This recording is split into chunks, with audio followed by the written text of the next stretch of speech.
Hi, I'm Tom Nobbs. I'm a coach here with Team RunRun. I run 2:09 in the marathon, and I'll just be sharing some perspectives today just on what we should really care about in terms of that last 20-miler workout, that last 20-miler marathon workout or 20-mile long run, and why there's so much hype around it. I coach with Team RunRun. We have over 300 coaches, 8,500 plus runners, and continuously growing. And I'm just trying to share, my experience of 20-ish years racing, 10 plus years coaching, and really help you understand what you should be paying attention to in your own training. So I'm just going to do my best. I've got a bunch of notes here, but we'll sort of dive into it. Realistically, we think every single build comes down to one moment, and it really does, but that's kind of on race day. And I think a lot of people place a lot of emphasis on this last 20-miler. Don't know what all the hype is about. You can absolutely nail it. I've had sessions where I did 100 minutes at marathon pace. That went exceptionally well. I think I ran 3:13 minute kilometers as an average across that workout, and that was about 21 days before I ran 2:15 in the marathon. So exceptional day, probably one of the best workouts of my life at the time. But also in this recent build, I was supposed to do a similar session, absolutely tanked and failed. I think I got maybe like 25 minutes in, and there were some issues with heat. I was on a gym that was like way too hot and I was suffering. But regardless, you can have a PB day and a great outcome, but not nail that last workout. So again, it doesn't all come down to one moment. It just comes down to how you've prepped up to race day.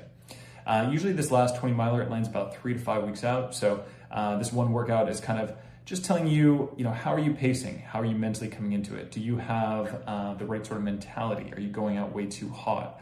I think those are some of the greatest things that you're essentially getting from that. I guess that's a bit of a spoiler for the rest of the video. But it also tells you a little bit about what needs to change. It might tell you as well, like how recovered you are. Are you redlining?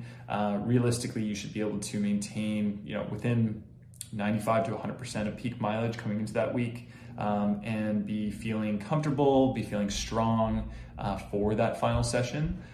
So also thinking about recovery as we're coming into that, but also coming out of that, really doubling down on recovery. So I think this 20-miler concept and this massive long run where usually most people go all out, and the effort is far exceeds the benefit that we get as a result of that. I think it's hurting more runners than it helps. So yeah, I guess before we go forward, just want to define some terms. So terms that I love to talk about are fitness and durability. So really fitness is how fast can you run today? So that's sort of something that we can express. Some people are more talented and they can express fitness off less training and express it more on demand.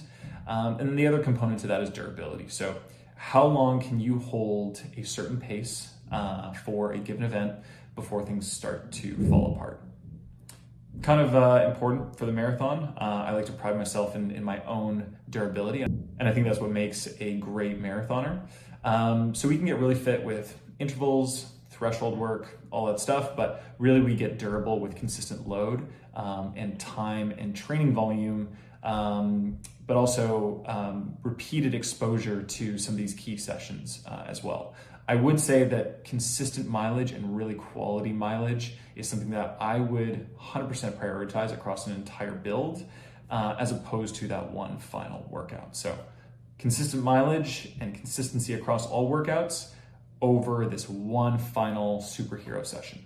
Super important. So later in a race, especially the marathon, most runners realistically are slowing down late because their economy degrades. So key point there is their form is slipping, their ground contact time is increasing, and their energy cost per step is going up.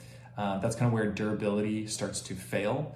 One way that we address that, like I said, with the mileage piece as something that is inherently more valuable, is that a lot of research supports that runners with more lifetime mileage and seasonal mileage can stay efficient longer under fatigue. So they're more resistant to breakdown, and they'll probably handle the marathon better. And so that's sort of a key component as to why this one final session does not define your fitness. it also doesn't define the entire build that's led up to it. Yeah, so as an example, we could have two runners running about the same time. Say it's like 2 hours and 45 minutes or 2 hours and 50 minutes. One runner runs about 40 miles a week, but they've got 16, 15 plus years in the sport.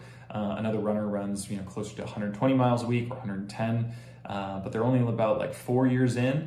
They could get the same result on the day, but they've taken different paths across their entire life to build up their lifetime mileage, and their durability bank account is sort of is comparable, just because they've taken different paths in order to get to that one same level of durability. The last point here, easy miles really reinforce your mechanics. They're building tissue tolerance. They're ingraining proper running economy, especially if you're supplementing with core and other things like that. And although it's not going to get you the most amount of kudos on your Strava, these are probably the most important runs of your build. So I hope I've repeated that enough, but we can sort of dive into a lot of things here.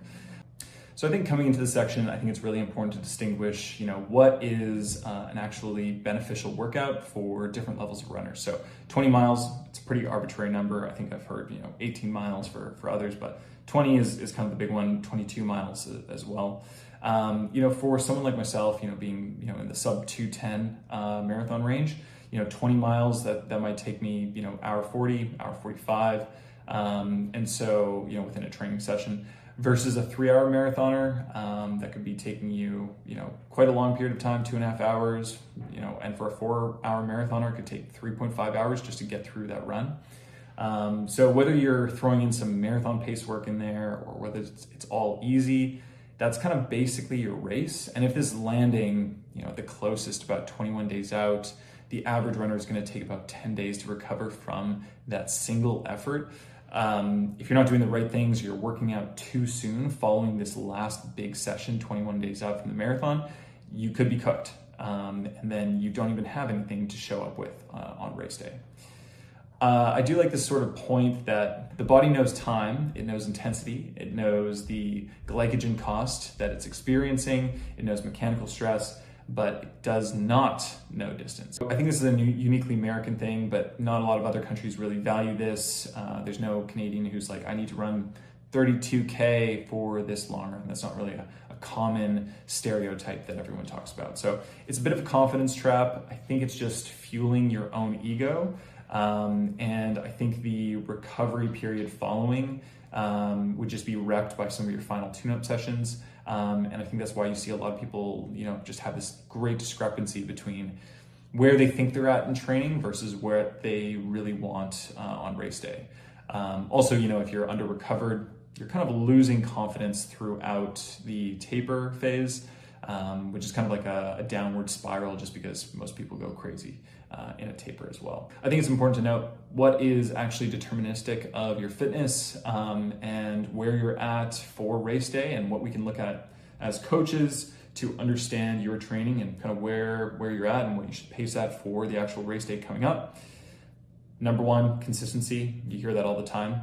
Marathon pace quality, your fueling, the weather on the day, and a really big factor is pacing, how you've been pacing across your sessions and the effort level that you've been executing on a lot of those workouts, and then also how you're going to pace on the day.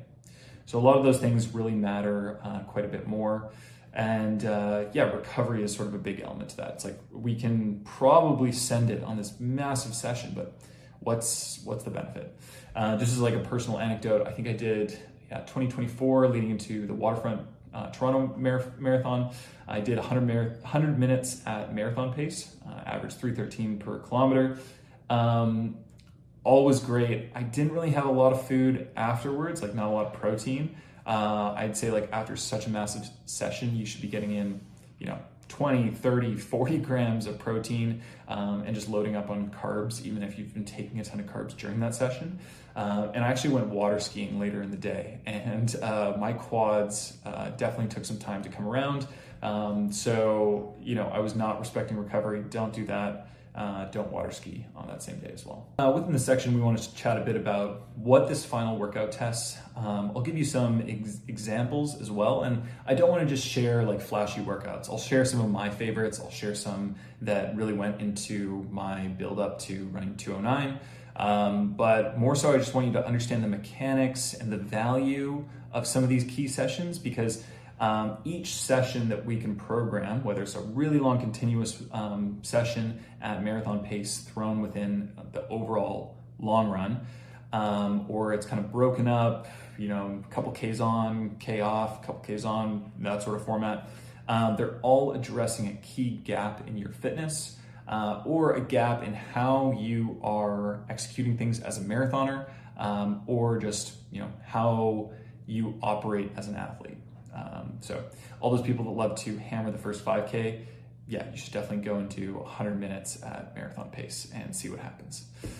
Anyway, for this workout, key things to focus on. This is a dress rehearsal. I love when athletes set out, hey, this is the gear I'm gonna wear. These are the socks I'm gonna wear.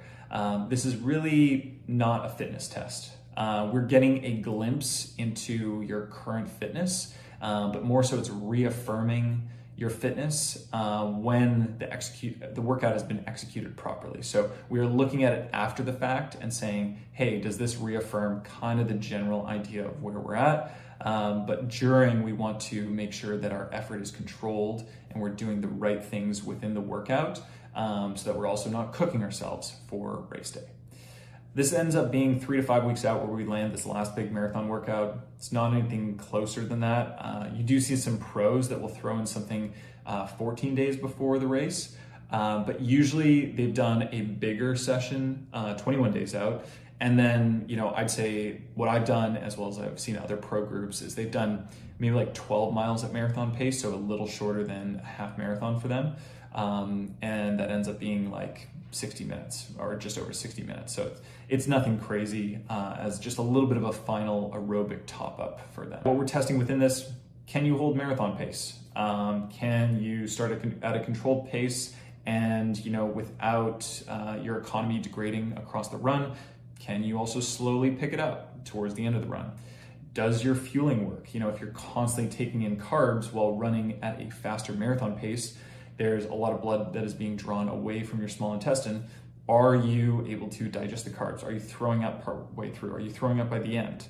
Does your gear hold up? I know someone recently, I was just on a podcast where, you know, the host, I don't want to call him out, but yeah, he was wearing a certain pair of shoes and that, you know, gave him a massive blister and he had to pull out as a result of that.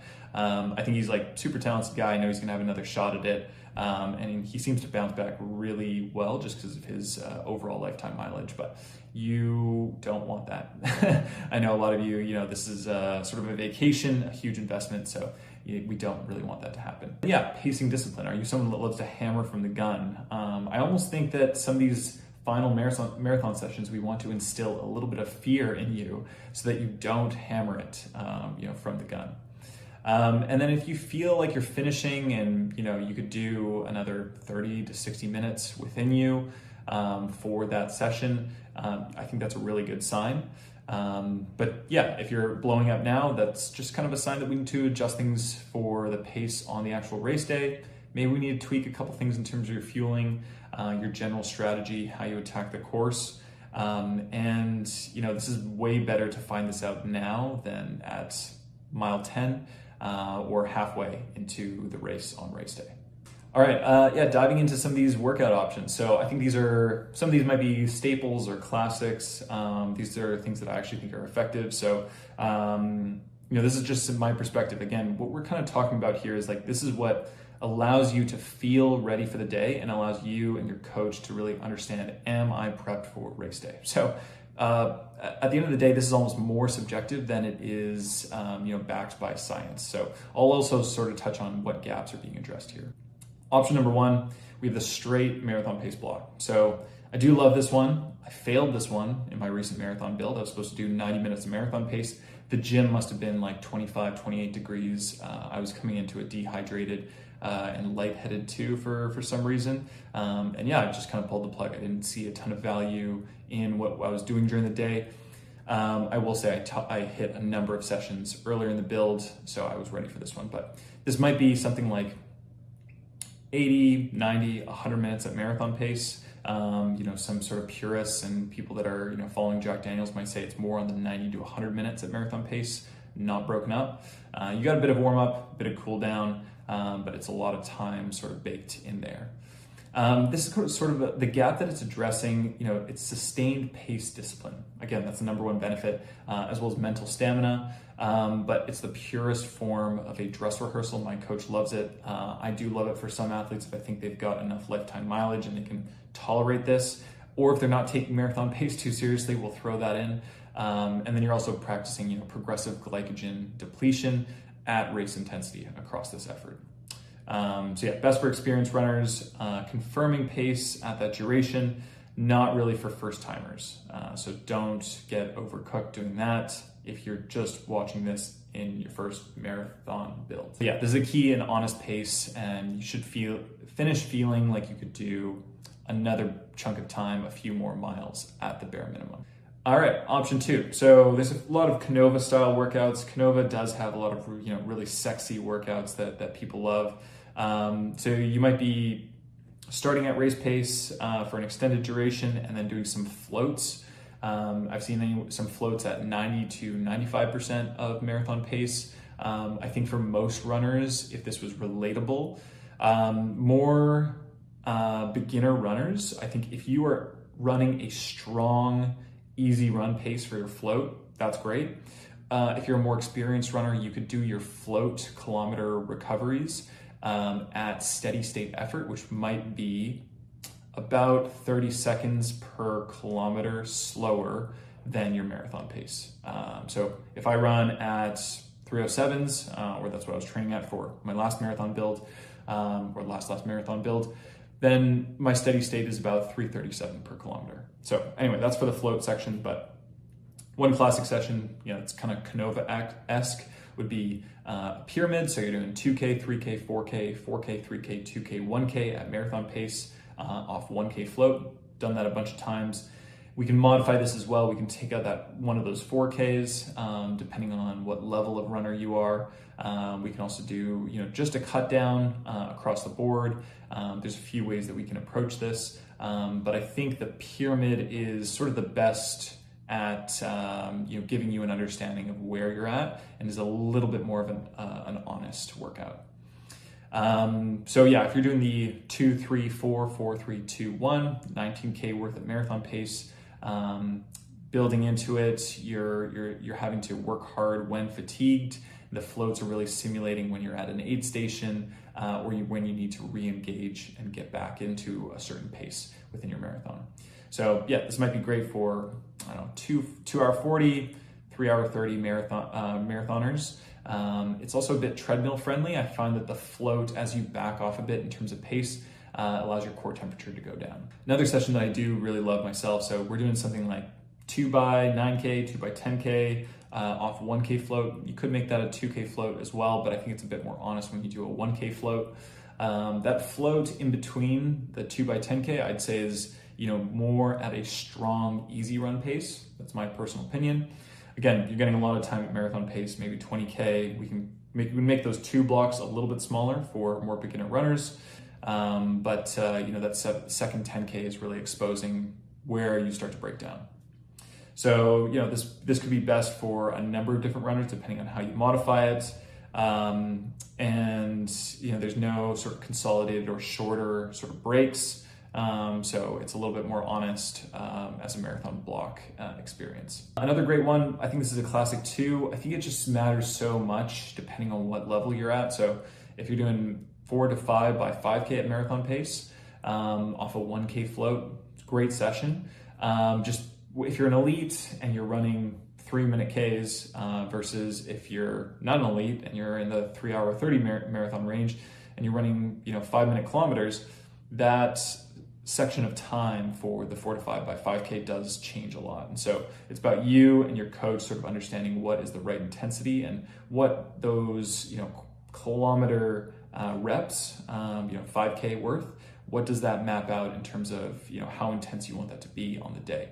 I also like to psychologically look at it as like, okay, if we were to change this into time-based and map it based on what we relate to with elites, that's 15 minutes. It's not a lot of time that you have to hurt and really soak in that discomfort. So if we were to extend this and make it more like 25-minute reps or 20-minute reps, there's a couple ways, again, we can modify this. I think 20 and 25 minutes for a repetition is a bit more honest. So that's where I would go there. I think this ends up being 20 minutes for most marathoners, and that would be pretty on point. Yeah, I think this is best for someone who's in their first or second cycle. They've already shown some pacing discipline. We're kind of just trying to top up their overall aerobic fitness, but also give them some really good practice of pacing and giving them all the scenarios of that dress rehearsal as well.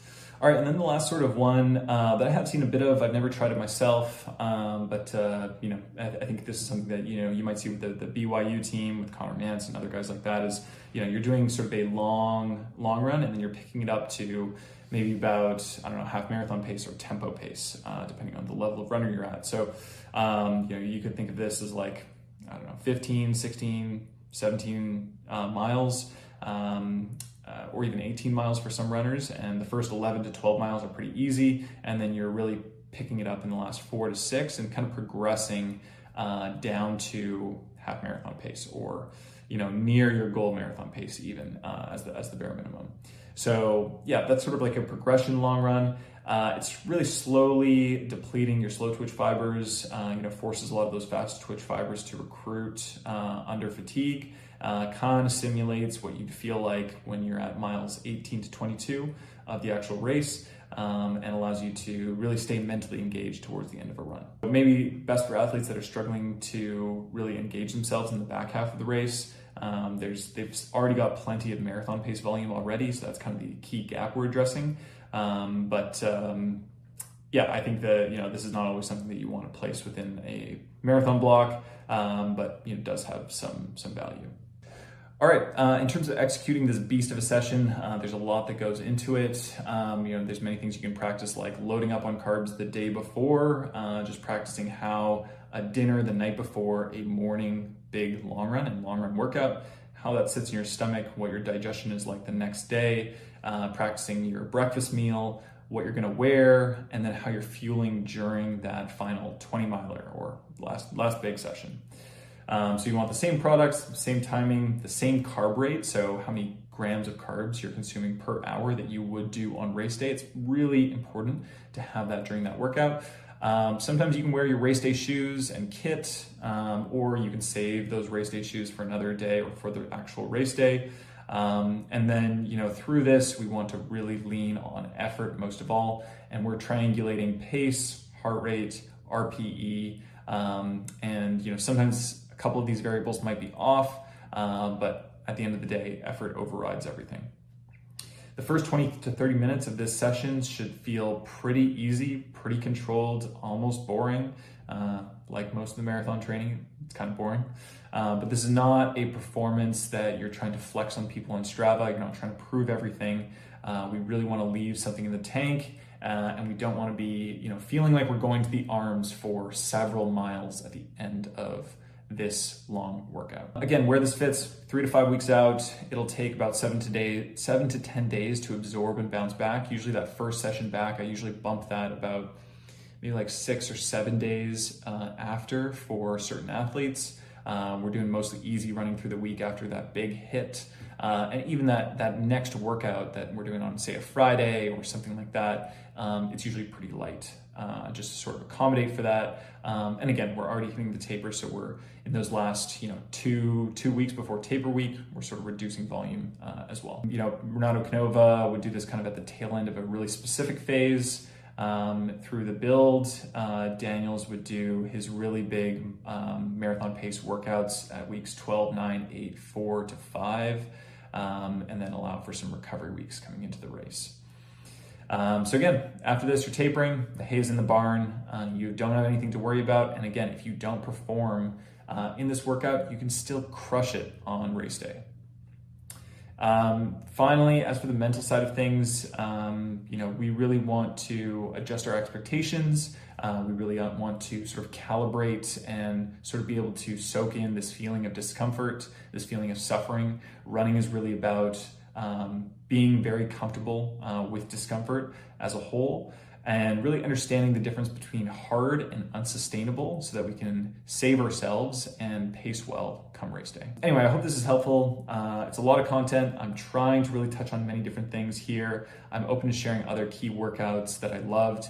Within my last build to 209, I think some of the biggest confidence builders, we do a classic session, which is 30 minutes easy, 30 minutes marathon pace, 30 minutes easy, 30 minutes marathon pace, finish with 30 minutes easy. So 2.5 hours as a full long run. And then the other one was, something like, I think it was 30 minutes warm up, 3 by 30 minutes at marathon pace off, 1K float, or I think it ended up being, we're doing a 4-minute float.